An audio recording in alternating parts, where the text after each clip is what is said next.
دیکھیے ہر انسان محسوس کرتا ہے کہ اس کے اندر کوئی خیر کا جذبہ بھی ہے اور شر کا مادہ بھی ہے. خیر و شر کی ایک جولان گاہ ہے. انسان کی شخصیت کا جو اندرونی پہلو ہے اس کے اندر ایک خیر و شر کی کشمکش مسلسل چلتی ہے. چنانچہ جدید سائیکالوجی نے بھی آپ کو معلوم ہے کہ جس کے بابا آدم اب فرائیڈ شمار ہوتے ہیں، انہوں نے انڈ اور لیبیڈو، یہ تو ہے حیوانی تقاضوں کے لیے، بھوک لگتی ہے، پیاس لگتی ہے، کوئی چٹخارے بھی، زبان جو چٹخارے بھی مانگتی ہے، یا یہ کہ جنسی لذت ہے، تلذذ ہے جو انسان حاصل کرنا چاہتا ہے، یا یہ کہ جیسے تمام حیوانات کو آرام کی بھی کچھ نہ کچھ ضرورت ہوتی ہے، انسان کو بھی، یہ تمام اس کے حیوانی تقاضے ہیں. لیکن اس کے ساتھ ہی وہ کہتا ہے کوئی ایگو بھی ہے انسان میں، کوئی خودی بھی ہے، کوئی انا بھی ہے. انسان نرا حیوان نہیں ہے. اگرچہ جو فلسفہ ڈارون کا ہے اس نے تو انسان کو نرا حیوان بنا دیا، وہ تو اس کے علاوہ کسی اور چیز کو کسی درجے میں بھی تسلیم اور ریکگنائز ہی نہیں کرتا. لیکن فرائیڈ کا میں کم سے کم اس درجے میں قائل ہوں کہ اس نے تو ویسے انسانی شخصیت کے 3 لیولز کو ریکگنائز کیا ہے، اور وہی 3 لیول ہے جو قرآن بیان کر رہا ہے. اگرچہ وہ جو پہلا لیول ہے اس کو تو یقیناً اس نے صحیح سمجھا ہے، لیکن دوسرے اور تیسرے لیول کو وہ صحیح طور پر آئیڈینٹیفائی نہیں کر سکا اور ایک دوسرے سے ممیز نہیں کر سکا. یعنی انڈ اور لیبیڈو یہ تو حیوانی تقاضے ہیں جس کو قرآن کہتا ہے نفس امارہ، انسان کا وہ نفس کہ جو اسے بدی کا حکم دیتا ہے. اس لیے کہ ظاہر بات ہے پیٹ کھانے کو مانگتا ہے، اسے اس سے غرض نہیں کہ حلال ہے یا حرام ہے. چٹخارا جو ہے وہ تو اپنی تسکین چاہتا ہے، اسے اس سے بحث نہیں کہ کوئی چیز جائز ہے یا ناجائز ہے.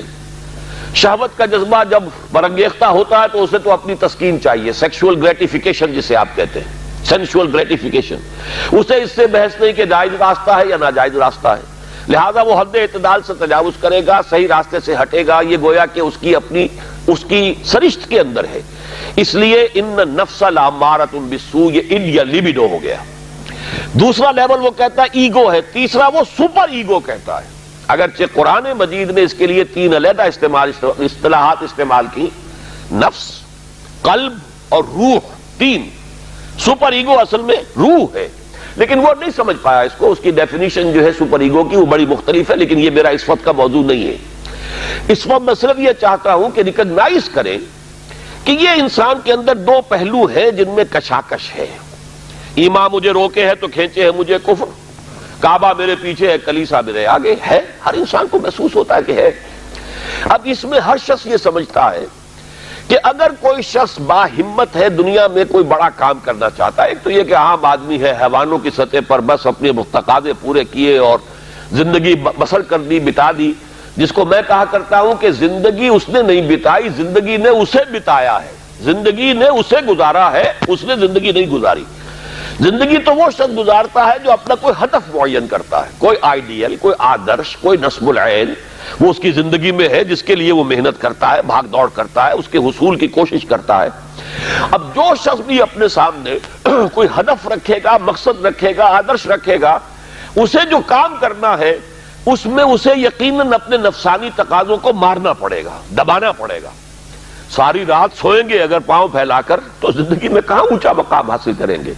آپ انگریزی میں بھی محاورہ جانتے ہیں، burning mid night oil, mid night lamp, ساری رات آدھی رات جاگ کر کام کرتے ہیں.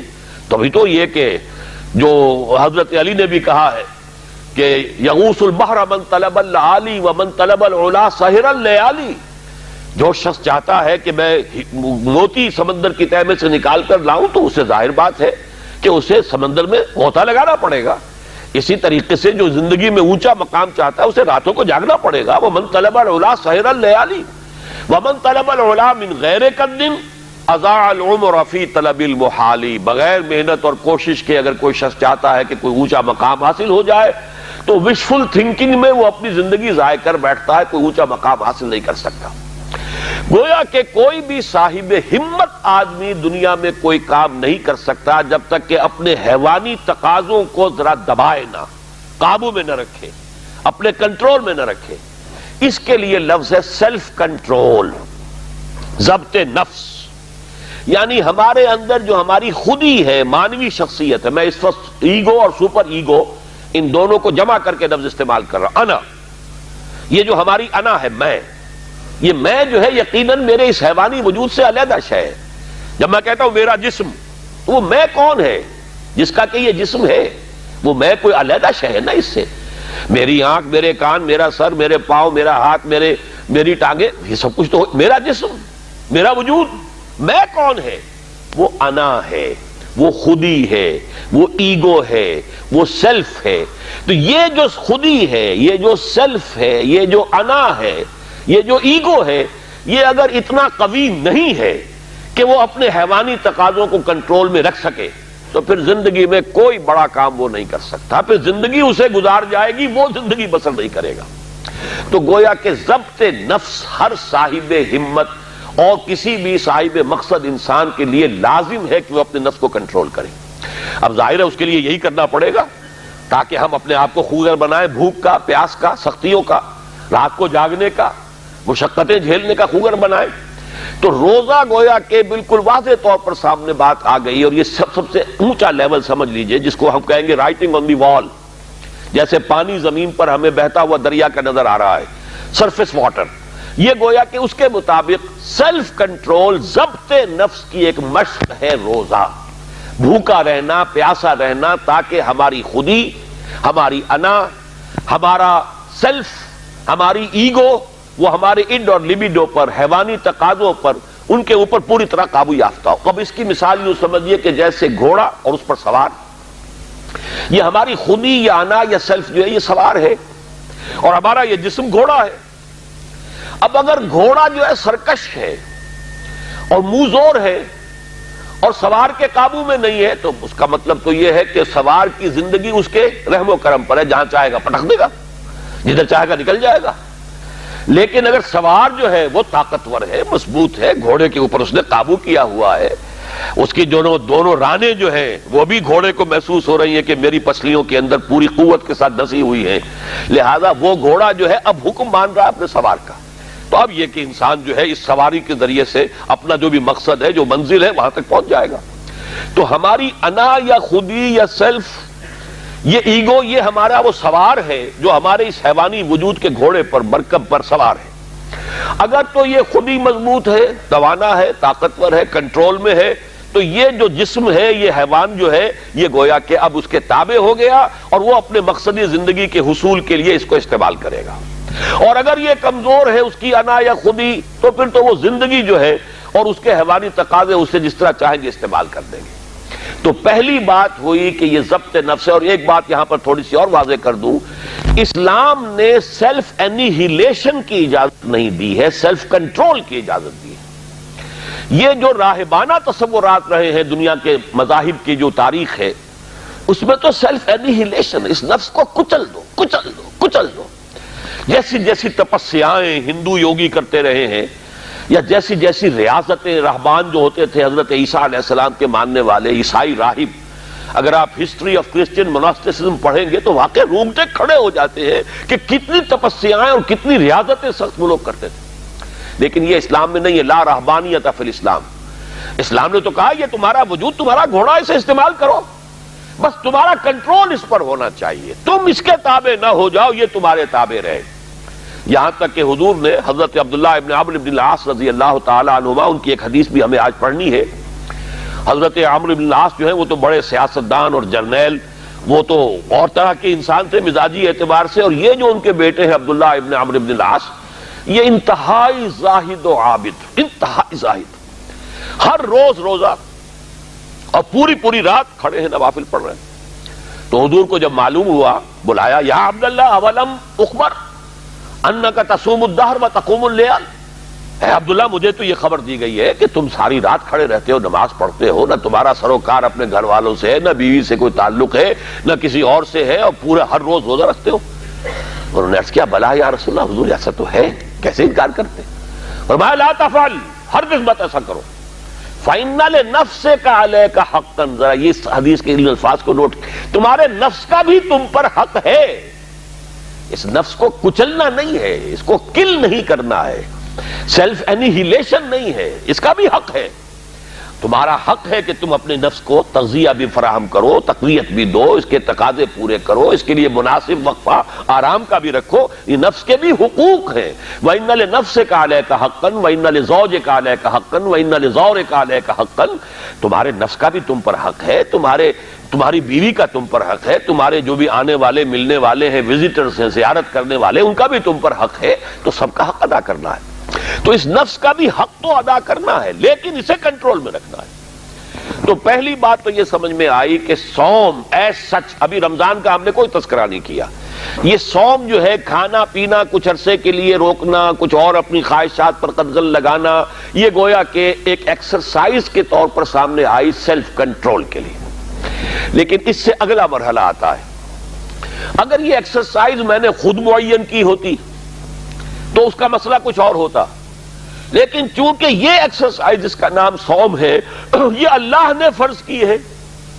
گویا کہ اگر میں کچھ نہیں کھا رہا ہوں تو اس لیے نہیں کھا رہا کہ اللہ کو اس کا کھانا اس وقت پسند نہیں ہے.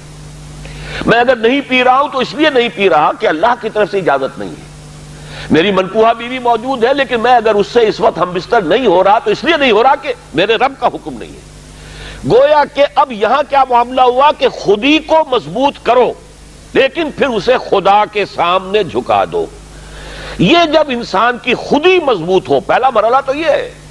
اگر آپ کی خودی مضبوط نہیں ہے اور ایاک نعبد و ایاک نستعین، اندر سے نفس کہہ رہا ہے کہتے رہو تم ایاک نعبد و ایاک نستعین، میں تو نہیں مانتا حکم. تم جھک بھی گئے ہو رکوع میں، تمہارا جسم تو جھکا ہے، تمہاری مانوی شخصیت تو اکڑی ہوئی کھڑی ہے، وہ جھکنے کو تیار ہی نہیں. وہ جو کہتے ہیں مولانا روم کہ نفس ما ہم کم طرف فرعون نیست لیکن اورا اون ایرا اون نیست، میرا نفس بھی فرعون سے کوئی کم تو نہیں ہے. فرعون نے کہا تھا الیس لی ملک مصر، کیا مصر کی بادشاہی میری نہیں ہے؟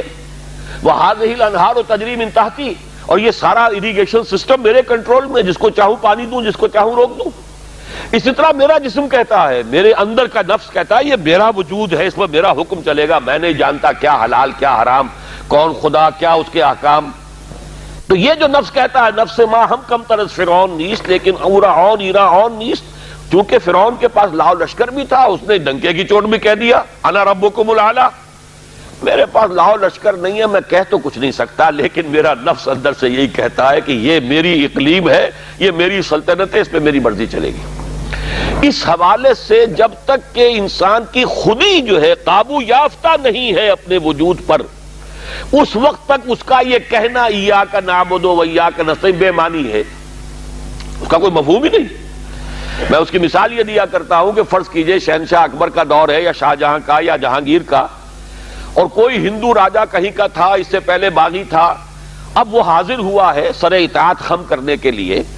تو اس کا یہ فعل اسی وقت بامانی ہے جب اس کی اپنی حکومت اس ریاست میں قائم ہے.